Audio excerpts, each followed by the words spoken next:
Olá, sejam bem-vindos para a nossa sexta lição na carta aos Efésios. Nós vamos estar estudando hoje a unidade espiritual em Cristo, que se encontra em Efésios capítulo 4, versículos 1 a 6. No versículo 1, nós observamos aqui que o apóstolo Paulo está iniciando a seção prática da sua carta aos Efésios. E ele inicia aqui dizendo: rogo-vos. Ele está implorando, suplicando aos seus leitores, como ele faz também em Romanos capítulo 12, versículo 1, em 1 Coríntios capítulo 1, versículo 10, na sua segunda carta aos Coríntios capítulo 10, versículo 1, aqui em Efésios capítulo 4, versículo 1, e em 1 Tessalonicenses capítulo 5, versículo 12, e mais outros versículos. Então era costume do apóstolo Paulo fazer essa súplica, implorar, rogar algo aos seus leitores. E ele diz: rogo-vos, pois. Por que ele diz pois? Diante de tudo aquilo que ele tem falado até aqui na carta, do capítulo 1 até o capítulo 3. Principalmente o último assunto que ele tem tratado, de que judeu e gentio é um só corpo em Cristo e ambos estão participando de uma edificação espiritual. E nós vimos na última aula que dentro desta edificação espiritual existe um suporte espiritual que se encontra na oração por meio da atuação, do fortalecimento do Espírito Santo do Senhor e da sua palavra. Então agora, para que essa edificação espiritual possa ir avante, nós observamos que o Senhor concede para aqueles que estão em Cristo uma unidade espiritual. Diz o versículo 3: esforçando-vos diligentemente por preservar a unidade do Espírito no vínculo da paz. Então nós vamos observar que em Cristo nós participamos de uma edificação espiritual e nós temos então uma unidade espiritual. E mais uma vez o apóstolo Paulo aqui vai se identificar como prisioneiro no Senhor. Ele diz: rogo-vos, pois eu, o prisioneiro do Senhor, da mesma forma que ele iniciou o capítulo 3, versículo 1, como nós vimos na lição anterior, onde Paulo era um prisioneiro de Roma no âmbito material, mas ele se considerava um prisioneiro do Senhor, por causa da obra do Senhor, da missão a ele confiada de levar o evangelho aos gentios, aos perdidos, no âmbito espiritual. E o que ele está aqui suplicando, rogando, aos seus leitores? Ele diz: rogo-vos, pois eu, o prisioneiro no Senhor, que andeis de modo digno da vocação a que fostes chamados. A súplica do apóstolo Paulo aos seus leitores era que eles andassem. E é a quarta vez aqui na carta que ele vai usar o termo andar, que significa viver, se portar, se conduzir. Ele já usou no capítulo 2, nos versículos 2, 3 e 10, fazendo aquele contraste do passado, andando segundo o mundo, segundo a carne, segundo o príncipe da potestade do ar, e depois em Cristo andando segundo as boas obras. Então agora ele diz que aquele que está em Cristo precisa andar de modo digno da vocação a que foi chamado, significando que deve viver numa conduta, num comportamento condizente ou coerente com a vocação, com a chamada que receberam para estarem em Cristo Jesus. Então quando ele diz: rogo-vos, pois, que andeis de modo digno da vocação a que fossem chamados, é para que eles possam viver, andar, se conduzir de uma forma condizente, coerente com essa vocação, com a nova posição que agora tinham em Cristo Jesus. E então ele vai aqui no versículo de número 2 e no versículo de número 3, nos mostrar como deveria ser esse andar de modo condizente.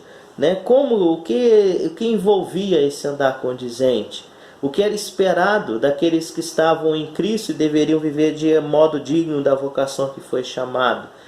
Primeiramente, nós vamos ver no versículo 2 que ele diz: com toda a humildade. Com toda a humildade. né? No grego, a palavra para humildade sugeria, né, uma posição de baixeza, né? No mundo anterior, no mundo antigo anterior ao cristianismo, de fato a humildade, né, não era uma palavra ou uma virtude ou uma qualidade, né? Não era algo que era tão desejado, almejado, pelo contrário, era bem desprezado. Mas com o cristianismo, né, tanto o significado da palavra, né, como o anseio por essa humildade foi modificado, né? Se tornou uma das principais virtudes, como se dela procedessem todas as demais. E significa aqui um portar com modéstia, não se considerar superior a ninguém, reconhecer a si mesmo diante de Cristo. Por quê? Porque se nós vamos nos comparar com alguém, nós corremos o risco de nos sentirmos superiores. Mas quando o nosso padrão é Cristo, dificilmente nós vamos achar que somos alguém, vamos nos considerar superiores a alguma pessoa. Um exemplo que possamos ter é que se eu jogo um futebol muito bem e me considero superior na minha vizinhança, se um dia eu fosse me comparar ou jogar com o Cristiano Ronaldo, com Messi, Neymar, esses grandes astros do futebol, certamente eu ia ali me considerar bem abaixo deles, porque o padrão aumentou em relação ao que existia na minha vizinhança. Então nós precisamos agora, uma vez que estamos em Cristo, para contribuirmos para essa unidade espiritual, nos conduzirmos de um modo digno da nossa vocação, nós precisamos andar com toda humildade, não nos considerando superiores a ninguém, né? E nós precisamos então ter Cristo como esse nosso padrão, né? Quando nós andamos com humildade, nós vamos repudiar orgulho, individualismo, nós vamos sempre nos preocupar com o coletivo. Então, a primeira característica que Paulo apresenta para aquele que deveria viver de um modo condizente, uma conduta condizente em Cristo, era preciso se portar com toda a humildade. Mas também no versículo 2, ele vai aqui nos falar da mansidão, com toda humildade e mansidão. Mansidão aqui significa se portar com gentileza, cortesia, consideração, tendo uma atitude pacífica. E o termo que é usado aqui no original é interessante porque é o mesmo usado para o animal que é adestrado, que obedece às rédeas, né? Tem uma voz de comando sobre ele, ou até mesmo um animal que é domesticado e vive sob total controle. Então o que Paulo está dizendo aqui é que o homem que se porta com mansidão é aquele que se porta com um controle, como se fosse um autocontrole de seus pensamentos, suas ações, suas emoções, poderíamos dizer da sua língua, né, daquilo que se fala. E é lógico que este controle não pode vir do próprio homem, mas é do Espírito Santo. Por isso que se está em Cristo, né? Essa unidade é em Cristo. E somente em Cristo podemos nos portar com toda humildade e agora com mansidão, né? Vamos lembrar que um do fruto do Espírito, dos frutos do Espírito, né, é a mansidão.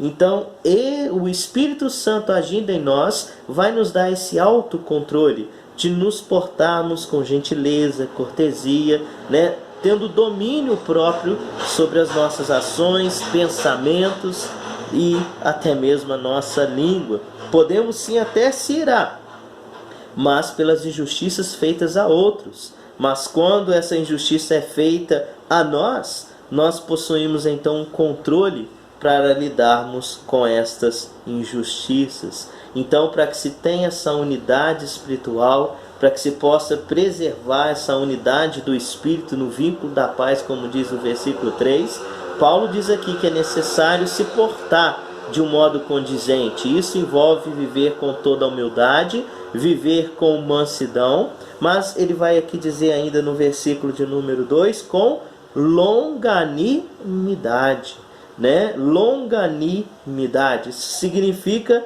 uma paciência longa. É uma atitude de perseverança, de aguentar até o fim, até receber a colheita ou a recompensa.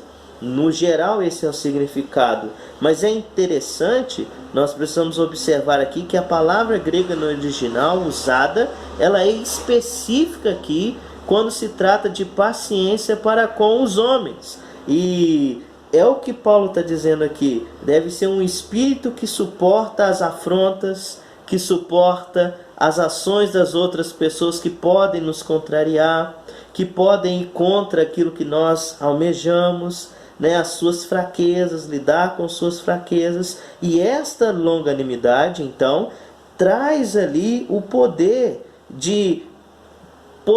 traz o poder de não se vingar, né? Tinha tudo para se vingar, mas não se vinga, porque é longânimo, tem uma paciência longa. E nós precisamos observar aqui que esta longanimidade, ela é uma atitude que vem de Deus, e vem de Deus para com o homem, a fim de que ele seja salvo. Vamos ver alguns textos na palavra de Deus, começando em Romanos.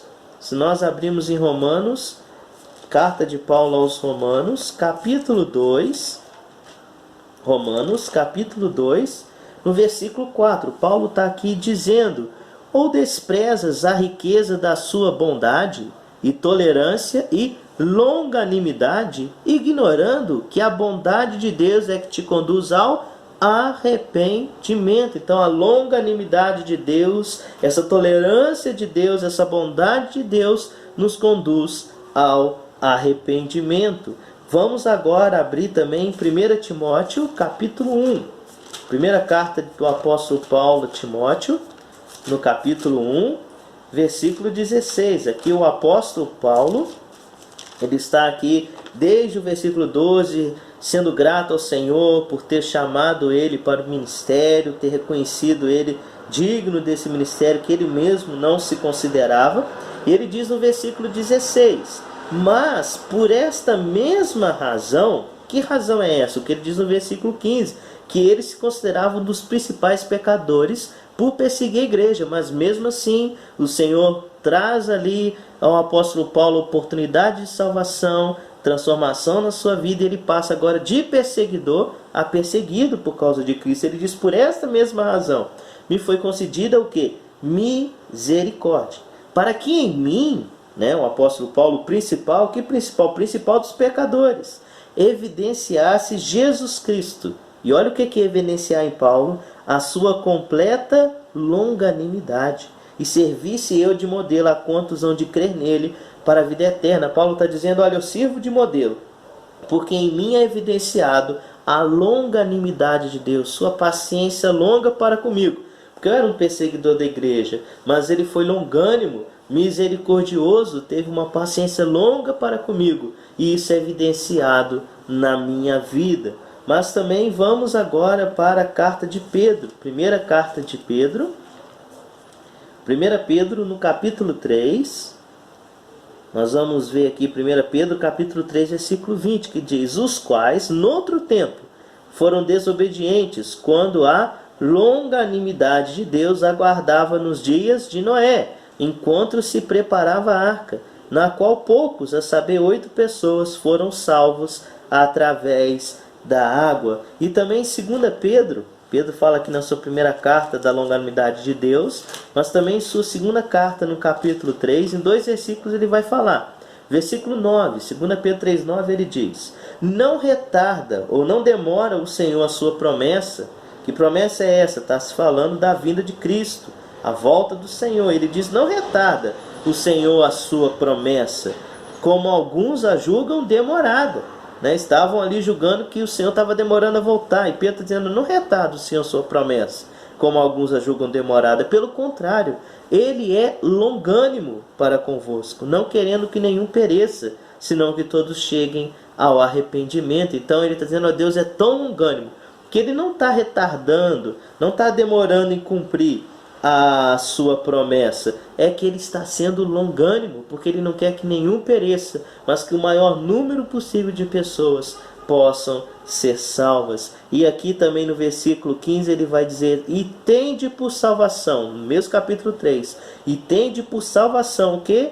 A longanimidade de nosso Senhor. Então, tanto o apóstolo Paulo como o apóstolo Pedro estão aqui enfatizando essa longanimidade de Deus. E para que nós também possamos viver essa unidade espiritual, contribuir para preservar a unidade do Espírito nesse vínculo da paz, que é o andar, a conduta condizente daquele que está em Cristo, precisamos viver com toda humildade, com mansidão, mas também com longanimidade. E voltando então para Efésios capítulo 4, Paulo ainda vai falar que além de humildade, mansidão e longanimidade, é necessário então o amor, porque ele vai dizer com toda humildade no versículo 2, e mansidão, com longanimidade, suportando-vos uns aos outros em amor.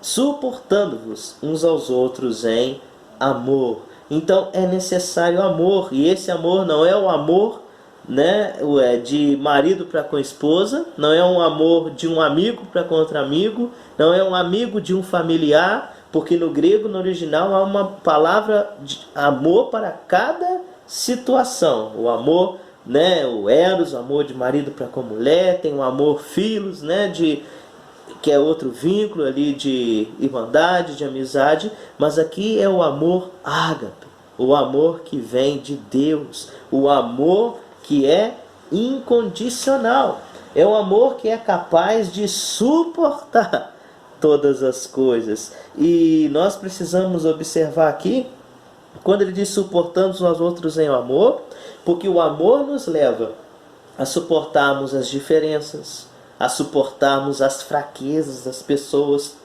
até mesmo seus erros, suas afrontas e suas injustiças para conosco. Em 1 Coríntios 13, versículos 1 a 3, além do apóstolo Paulo mostrar que o amor é superior até mesmo à fé e esperança, ele vai dizer que o amor tudo sofre, tudo crê, tudo espera e tudo suporta. Então é um amor que é diferente, porque não é um amor apenas que envolve emoção, sentimento, mas é um amor também volitivo, que envolve ali uma boa vontade em suportar os erros, as ofensas, até mesmo as fraquezas das outras pessoas. É um amor que, por mais que alguém queira, né, o nosso mal, nós vamos sempre responder com o desejo do bem. Então, para que haja essa unidade espiritual, para que seja preservada a unidade do Espírito no vínculo da paz, o apóstolo Paulo aqui está dizendo, é preciso que se ande, né, conforme a vocação que foi chamado, com uma conduta condizente. Isso envolve viver com toda humildade, com mansidão, com longanimidade, uma paciência longa e com amor, para que possa suportar um ao outro. E nós vamos então observar que quando há essa vida com humildade, mansidão, longanimidade e amor, o resultado, né, que nós vamos ter, né, vai ser o que está no versículo 3. Esforçando-vos diligentemente por preservar a unidade do Espírito no vínculo da paz. Humildade, mais mansidão, mais longanimidade, mais amor, vai resultar na paz, né? E esta paz, né, que é aqui falada, não é a ausência de conflitos, mas significa uma unidade em meio à diversidade. Porque por mais que haja diferenças, uma diversidade, no fim, se vivendo com humildade, mansidão, longanimidade e amor, vai resultar nessa paz, na unidade em meio à diversidade. O que Paulo está dizendo, se esforcem diligentemente para que preservem essa unidade espiritual, essa unidade do Espírito no vínculo da paz. E esse esforço seria vivendo desse modo condizente com aquele que está em Cristo, que é com toda humildade, mansidão, longanimidade e amor. E nós vamos então observar que para que essas atitudes sejam reais, é preciso a morte do eu. É preciso morrer para si mesmo, para que possa então se portar com humildade, mansidão, longanimidade e amor. Mas nós precisamos reconhecer que essas atitudes são fruto do Espírito Santo em nós. para que essas características, essas virtudes, essas qualidades existam e assim nós possamos contribuir para essa unidade espiritual no vínculo da paz, nós precisamos então do Senhor, somente por Ele, e nós podemos nos portar com toda humildade, mansidão, longanimidade e amor. E eu separei aqui uma frase, do comentário bíblico Moody, da carta aos Efésios, que eu gostaria de compartilhar com vocês, onde ele diz assim: devemos andar de modo condizente com o que Cristo fez por nós. Não nos tornamos cristãos vivendo a vida cristã.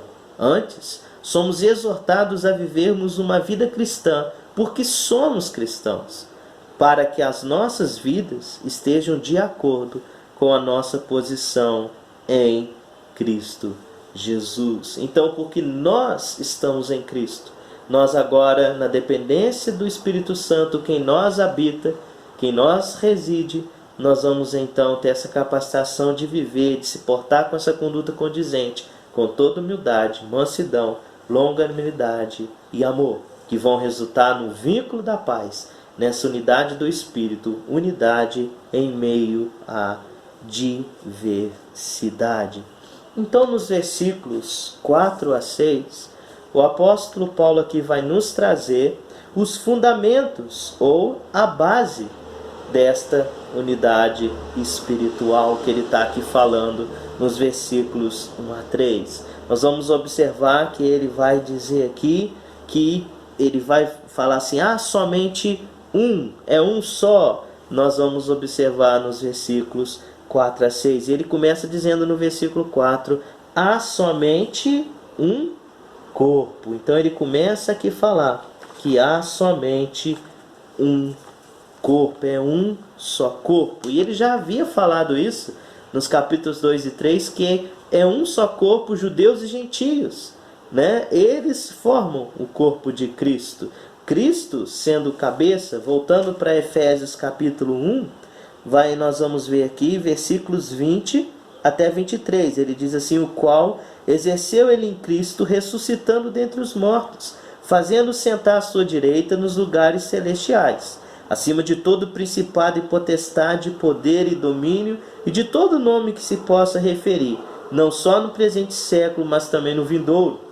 E pôs todas as coisas debaixo dos pés, e para ser o cabeça sobre todas as coisas o deu à igreja, a qual é o seu corpo, a plenitude daquele que a tudo enche em todas as coisas. Então ele está dizendo: há somente um corpo, e Cristo é a cabeça desse corpo. São vários membros, são várias personalidades, são vários dons, mas um só corpo em Cristo Jesus. E para que esse corpo possa cumprir a sua função, é preciso que ele esteja em unidade. Porque o exemplo então que Paulo traz, inspirado pelo Espírito Santo para falar da igreja, o corpo invisível de Cristo, nos remete a pensarmos em nosso corpo. Os nossos pés dão equilíbrio ao nosso corpo. As mãos nos ajudam a palpar, a pegar o que precisamos, para levar as nossas bocas para nos alimentarmos. Nós temos um cérebro que dá os comandos. Nós temos aqui um coração que bate. Então, o rim, que vai ter ali a sua função de filtrar o sangue. E observa que cada órgão, cada membro do corpo tem a sua função, cada um é importante. Paulo fala isso em 1 Coríntios 12. Mas é um só corpo. É uma unidade em meio à diversidade. Então, o primeiro fundamento, a primeira base para essa unidade espiritual que Paulo traz aqui é um só corpo, sendo Cristo o cabeça. Então, cada um cumprindo sua função, vivendo essa unidade espiritual, se esforçando para preservar essa unidade do Espírito no vínculo da paz, vai resultar então em que os planos, os propósitos e os desígnios de Cristo, cabeça desse corpo, possam ser cumpridos. Mas ele continua dizendo aqui no capítulo 4, é somente o corpo e um espírito, um só espírito. Sem espírito, um corpo está morto, não é isso? Sem espírito, o corpo humano está morto.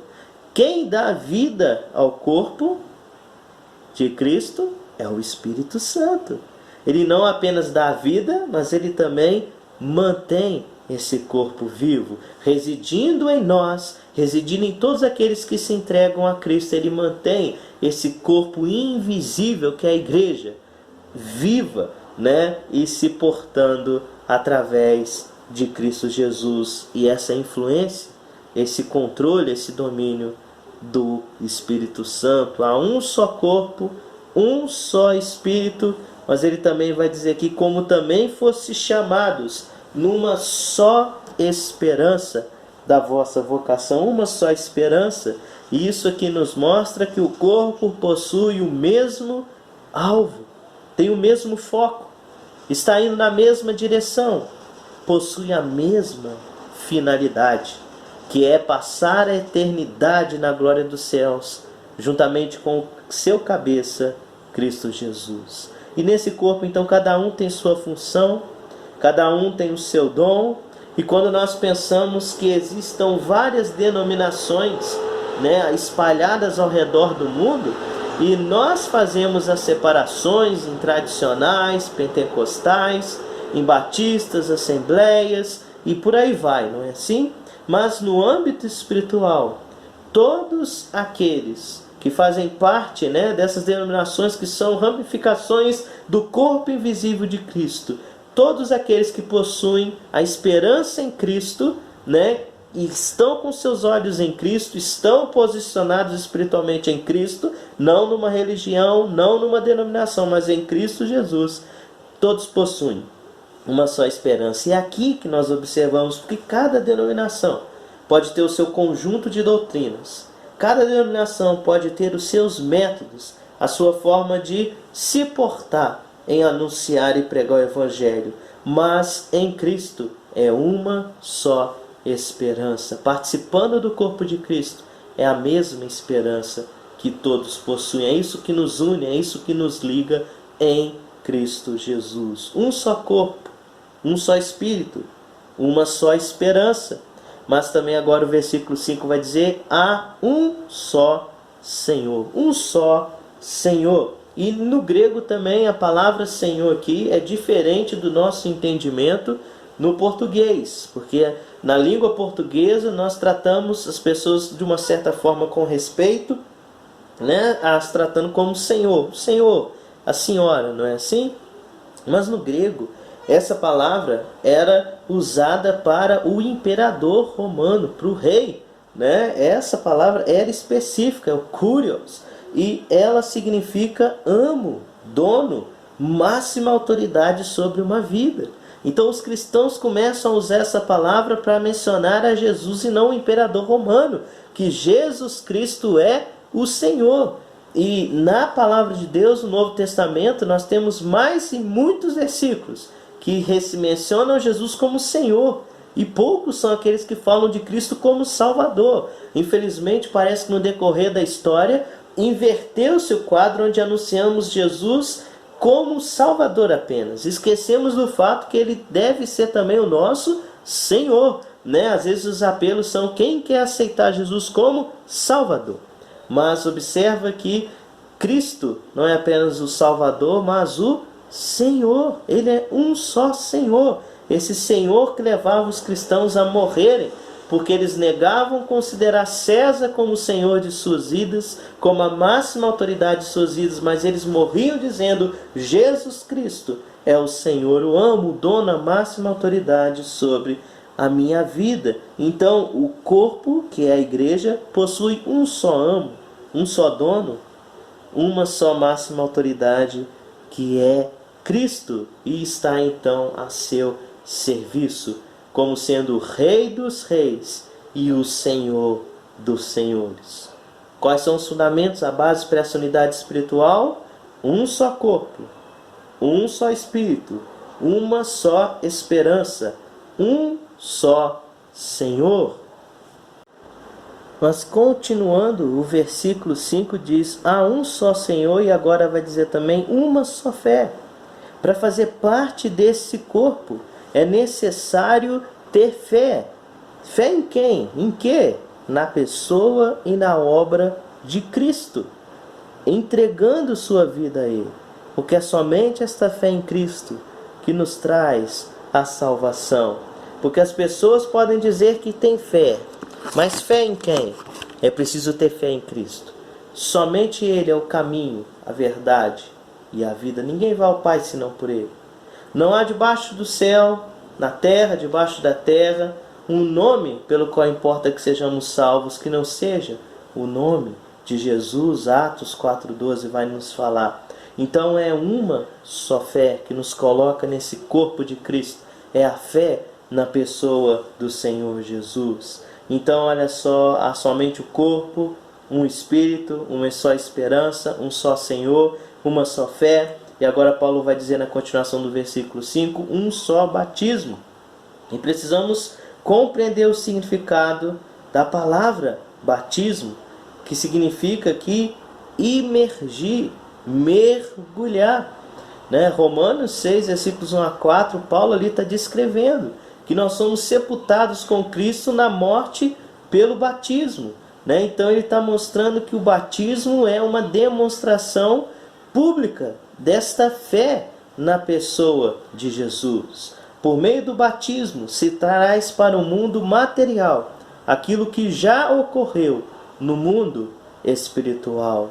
E então é interessante nós observarmos que havia um só modo de entrar para o exército romano. Essa forma era jurando fidelidade ao imperador e rei.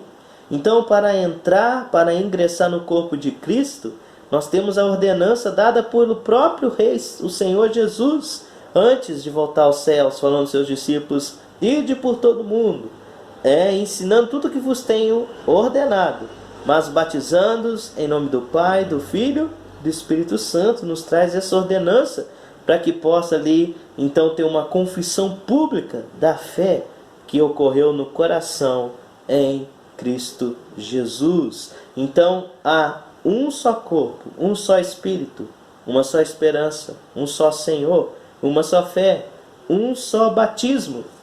E no versículo 6, então, o apóstolo Paulo aqui vai dizer um só Deus. Um só Deus. Ele é único.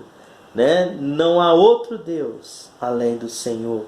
Mas também Pai de todos. E aqui, como Pai, representando então o seu amor, Ele nos libertou do império das trevas e nos transportou para o seu reino de amor. É o que diz Colossenses 1,13. E Ele é o Pai de todos. Ele está sobre todos, indicando aqui o seu domínio, o seu controle de tudo, sobre todas as coisas. Mas também diz que Ele age por meio de todos. E isso aqui está indicando sua providência, seu cuidado. Ele está agindo por meio de todos. Ele não apenas criou, mas Ele também está sustentando, mantendo a sua criação. Mas também que está em todos, indicando sua presença nas vidas daqueles que depositaram a sua fé no Senhor Jesus e estão agora vivendo por meio de um só Espírito. Então observamos aqui que há um só corpo, um só Espírito, uma só esperança, um só Senhor, uma só fé, um só batismo, um só Deus e Pai de todos. E lógico, aqui todos aqueles que creem, que estão em Cristo Jesus, que alguns podem pegar esse versículo e dizer: olha, Deus é Pai de todos, aqui no contexto de Efésios, todos aqueles que estão em Cristo, porque João 1,12 diz: mas a todos quantos o receberam, que receberam a Cristo, deu-lhes o poder de se tornarem filhos de Deus, a saber, aos que creem no seu nome. Romanos 8,14-17, já vimos em outra aula que vai dizer que o nosso espírito, testifica com o Espírito Santo de Deus que somos filhos de Deus. Então é preciso que o Espírito Santo habite em nós, para que ele testifique e comprove que agora também somos filhos de Deus. Mas o que Paulo está dizendo nos versículos 4 a 6, que o fundamento, a base para essa unidade espiritual é que há somente um corpo, um só Espírito, uma só esperança, um só Senhor, uma só fé, um só batismo, um só Deus. E nós presenciamos aqui a Trindade.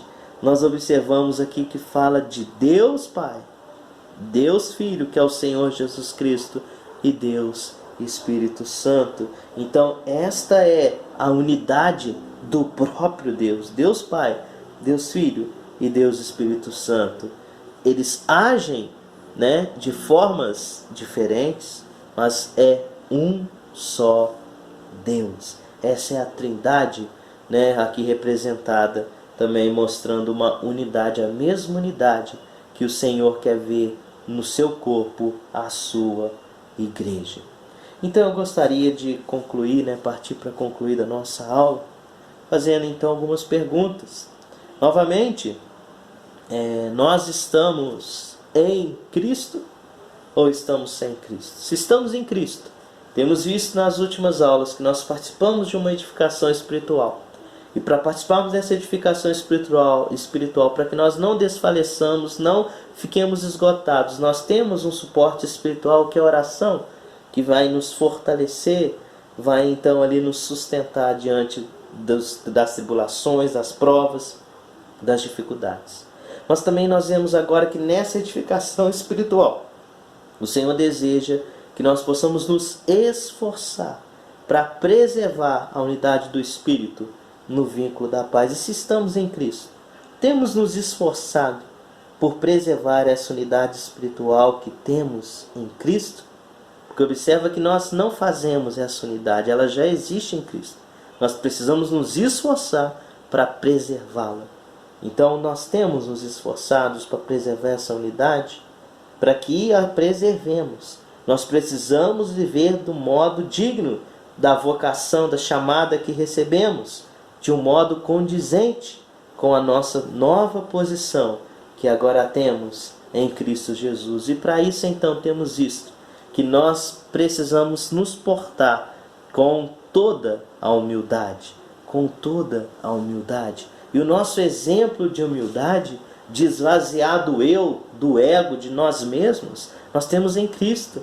Filipenses 2, né, versículos 1 até 8, vamos para lá em Filipenses, logo depois de Efésios, Filipenses 2, versículos 1 a 8, diz assim: se há, pois, alguma exortação em Cristo, alguma consolação de amor, alguma comunhão do Espírito, se há entranhados afetos e misericórdias, completai a minha alegria, Paulo diz, de modo que penseis a mesma coisa, tenhais o mesmo amor, sejais unidos de alma, tendo o mesmo sentimento. Nada façais por partidarismo ou vanglória, mas por humildade, considerando cada um os outros superiores a si mesmo. Não tenha cada um em vista o que é propriamente seu, senão também cada qual o que é dos outros. Tende em vós o mesmo sentimento que houve também em Cristo Jesus. Pois ele, subsistindo em forma de Deus, não julgou como usurpação ser igual a Deus. Antes, a si mesmo se esvaziou, assumindo a forma de servo, tornando-se semelhança de homens e reconhecido em figura humana, a si mesmo se humilhou, tornando-se obediente até a morte, e morte de cruz. Então Cristo é o nosso exemplo para que nós possamos nos portar com toda a humildade. E alguns, às vezes, se declaram humildes, às vezes pelo estilo de vida, pela roupa que veste, os bens que possuem, mas a humildade que o Senhor requer de nós, ela deve existir no nosso coração. Porque alguns podem até mesmo ter orgulho de serem humildes. E aí o eu já está sobrepondo, né, o reinado de Cristo. Então nós precisamos nos portar com humildade, remover o eu, tirar nós mesmos e permitirmos que Cristo possa reinar através de nós, para que nós possamos assim contribuir para essa unidade espiritual. Quando nós olhamos para os 12 apóstolos, nós podemos observar que eles prejudicavam, né, quando estavam andando com Jesus, essa unidade, porque eles estavam a todo tempo querendo saber quem era o maior entre eles. Lá em Mateus capítulo 20, Mateus 18, nós vamos observar que eles estavam ali querendo saber quem era o maior. Tiago e João chegou ao ponto de perguntar a Jesus, então, se quando viesse no seu reino, um podia sentar à sua direita, outro à esquerda, né, se considerando ali maiores que os outros. Isso trazia problemas, até que Jesus os juntava e dizia que quem queria ser o maior deveria ser aquele que servisse, porque ele veio para servir e não para ser servido. Em João 13, quando o Senhor Jesus ele lava os pés dos seus discípulos, é porque nenhum quis se ajoelhar e lavar os pés nem do próprio Senhor Jesus. E Jesus ensina-nos essa lição de humildade. E nós também observamos que a falta dessa humildade causa divisão. Causa divisão. 1 Coríntios 3, 1 a 6 é interessante como Paulo lida com essa questão de divisão, porque alguns estavam dizendo, eu sou de Apolo, eu sou de Pedro, eu sou de Paulo. E Paulo vai dizer, quem é Paulo, quem é Pedro, quem é Apolo? Somos ninguém. A obra do Senhor é Ele quem dá o crescimento, mas quando o orgulho sobrepõe a humildade, então vai ter rachaduras, vai ter problemas em relacionamentos, né? Vai causar divisões. Mas não é isso que o Senhor requer para essa unidade espiritual. Ele requer que vivamos de modo condizente, precisamos andar com toda humildade. Também precisamos andar com toda mansidão. Precisamos que o Espírito Santo do Senhor esteja tanto influenciando nossas vidas que tenhamos um autocontrole. Possamos controlar nossas ações, agirmos com gentileza, com cortesia, consideração. Temos uma prontidão interior para sofrer o mal sem retribuir, sem devolver na mesma moeda. A Bíblia vai dizer que Moisés era o varão mais manso, e tinha que ser muito manso para suportar aquele povo de Israel murmurador, que só trazia problemas para Moisés. Mas diz que ele era o varão mais manso, que existia, porque ele tinha então esse autocontrole vindo da intervenção de Deus em sua vida. Nós observamos que Davi por 3 vezes teve o rei Saul que o perseguia para matá-lo em suas mãos. Podia ter se vingado, mas ele não se vingou. Ele falou, quem sou eu para tocar no ungido do Senhor? Então essa é a mansidão, que vai saber ali ter o controle de seus impulsos, de seus desejos, suas ações, seus pensamentos, sua língua, para que possa então cooperar para essa unidade espiritual. E novamente, quando nós pensamos nos 12, me chama a atenção que lá em Lucas 9, nós vamos observar que Tiago e João fazem um pedido a Jesus. Jesus, por que nós não pedimos a Deus que mande fogo do céu para consumir esses samaritanos que não quiseram receber o Evangelho? Olha só o pedido que fazem a Jesus. Não é isso? Nós vemos João 19, Pedro tentando cortar a orelha do servo, do sumo sacerdote que veio prender Jesus. Então faltava aos discípulos essa mansidão. Mas se nós queremos nos esforçar para preservar essa unidade espiritual, precisamos nos portar com toda humildade, com toda mansidão. Temos nos portado com humildade, com mansidão, mas também é necessário longanimidade, paciência longa. Temos tido essa paciência longa, paciência com as pessoas, em compreendê-las, compreender suas fraquezas, dar suporte a elas diante dessas fraquezas. Entendemos suas personalidades que são diferentes das nossas. Temos tido uma paciência longa para com as pessoas. Romanos 14, 1, gostaria de trazer esse texto para você. Romanos aqui 14, versículo 1 diz, acolhei ao que é débil na fé, não porém para discutir opiniões. Então olha o que Paulo está aqui dizendo, acolhei ao que é débil na fé, ou seja, tenham paciência para aqueles que sejam débeis, que tenham maiores dificuldades em exercer sua fé em Jesus. Em vez de ficar os julgando, procure apoiá-los, procure levá-los a deixar a vida de criança e cheguem à maturidade espiritual. E para isso é necessário paciência longa. Imagina se Jesus não tivesse tido uma paciência longa com os seus discípulos, que faltava humildade, faltava mansidão, mas Jesus foi os ensinando com essa sua longanimidade, com sua paciência longa. Se Deus não tivesse longanimidade, paciência longa com a sua vida que está me ouvindo, se você hoje está em Cristo, ouviu o Evangelho, se entregou a Cristo, teve sua vida transformada, certamente se você olhar para trás, você vai ver que Deus foi muito paciente contigo,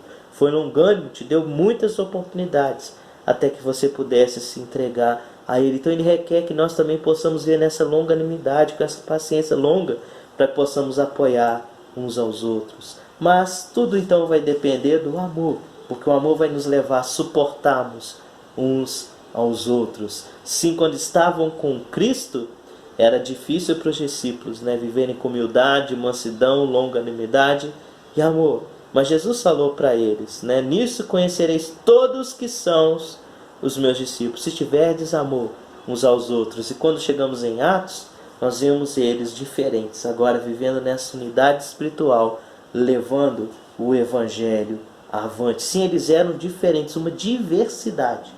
Pedro, impossível. Tiago e João ali, né, eram temperamentais, chamados filhos do trovão.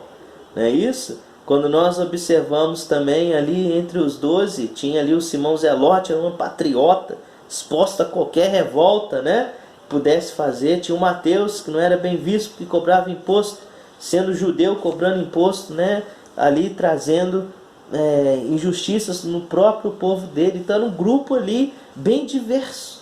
Mas o Senhor Jesus agiu em suas vidas e eles criaram uma unidade em meio àquela diversidade. E com humildade, mansidão, longanimidade e amor, ali veio a paz, essa unidade na diversidade.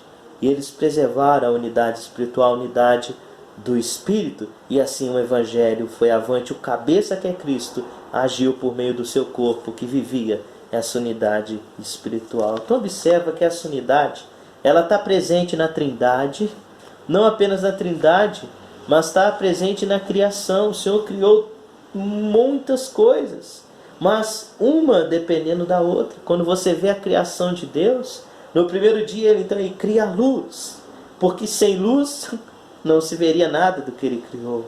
Então depois, quando ele cria a luz, ele vai criar a terra, a vegetação, as águas. Nas águas ele vai colocar os peixes, nos céus ele coloca as aves, na terra coloca os animais, nos céus ele coloca o sol, a lua, as estrelas, e para cuidar disso tudo ele coloca o homem e a mulher. Mas é uma diversidade, mas que tudo forma uma unidade em um só Criador.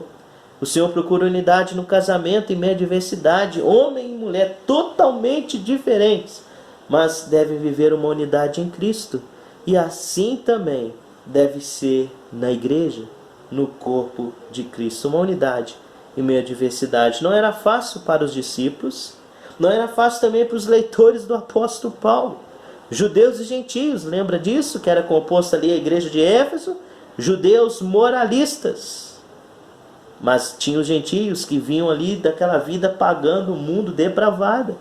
E os gentios tinham que suportar aquele orgulho moral dos judeus. Os judeus tinham que suportar talvez as fraquezas daqueles que estavam nos costumes do mundo e agora estavam aprendendo a viver no padrão de Cristo. Mas então eles precisavam de humildade, de mansidão, longanimidade e amor, para que pudessem preservar essa unidade do Espírito, no vínculo da paz, a unidade em meio à diversidade. Então as obras da carne, né, uma vida na prática das obras da carne, elas nos desligam dessa unidade, prejudicam essa unidade espiritual do corpo de Cristo. Mas o fruto do Espírito gerado em nós nos mantém ligados a essa unidade espiritual. Contribuímos para a preservação da unidade desse corpo. E somente em Cristo, recebendo o Espírito Santo em nós e sendo controlado por Ele, nós seremos capazes de vivermos essas vidas condizentes com nossa vocação, com toda humildade, mansidão, longanimidade e amor. Nós vamos então contribuir para que o vínculo da paz seja preservado e assim a unidade do Espírito, essa unidade espiritual. Temos nos esforçado para preservarmos essa unidade espiritual que já temos em Cristo Jesus, que nós possamos viver essa unidade em meio à diversidade em Cristo Jesus. Que Deus te abençoe, em nome de Jesus.